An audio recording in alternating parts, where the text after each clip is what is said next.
If you take yourself out into the English countryside, I'm willing to wager that before long you'll encounter a village somewhere that has one of these things, a village green.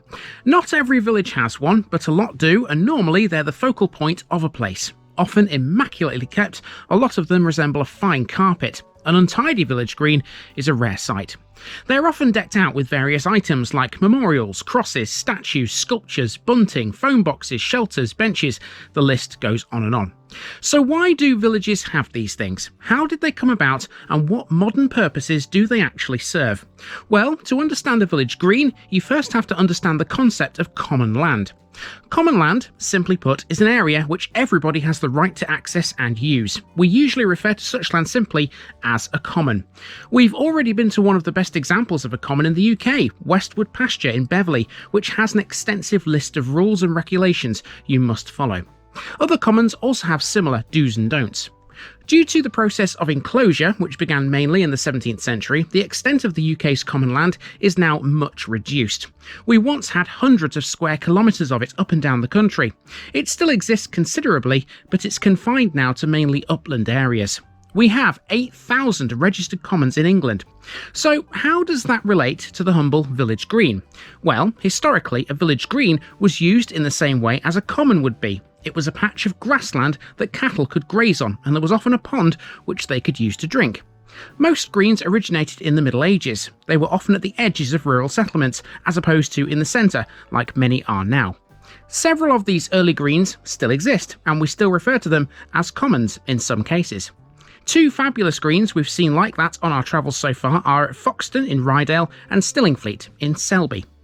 Most greens you see in villages today, though, are a little different. While still common land, where animals could graze and drink, a lot of village greens developed as a planned feature, acting as a central meeting place for all.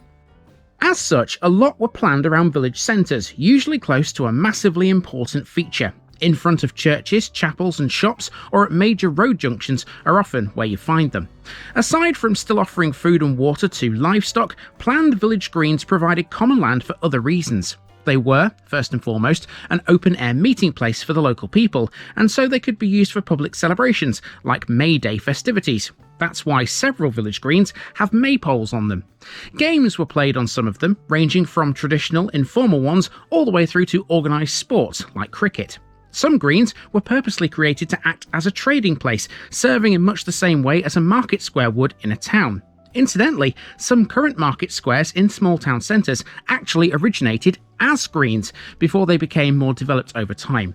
Sometimes urban squares in our big cities were greens. London has several such examples, like Newington Green, with a Unitarian church anchoring its northern end.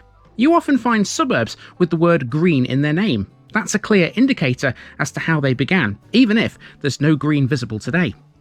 As the focal point of many villages up and down the country, the green is usually the best kept feature of the place. By the middle of the 20th century, our rapidly growing urban areas led to the formation of local conservation societies, which often centre on village green preservation. And so, because of that, you often find of all the features and landmarks of your typical English village, it's the green that gets photographed the most. Finchingfield in Essex is said to have the most photographed village green in England. According to the Open Spaces Society in 2005, there were upward of 3,650 registered greens in England. In total, they covered 8,150 acres. In Wales, there are 220, covering another 620 acres. Registered greens in England and Wales are governed by the Commons Act of 2006. This legislation is often used to try and frustrate or prevent any sort of development. In most cases, building on a village green is illegal. And why? Well, because it's common land. Most development is deemed to be private, the complete opposite. Curiously, the wording of the legislation has led to some interesting areas being claimed as village greens. Recent examples include a bandstand, lakes, and even a beach. They are extreme cases perhaps, but your typical village green looks like this, a beautiful, central focal point for everyone to use, provided you stick to the rules. Village green? You can't park there, mate.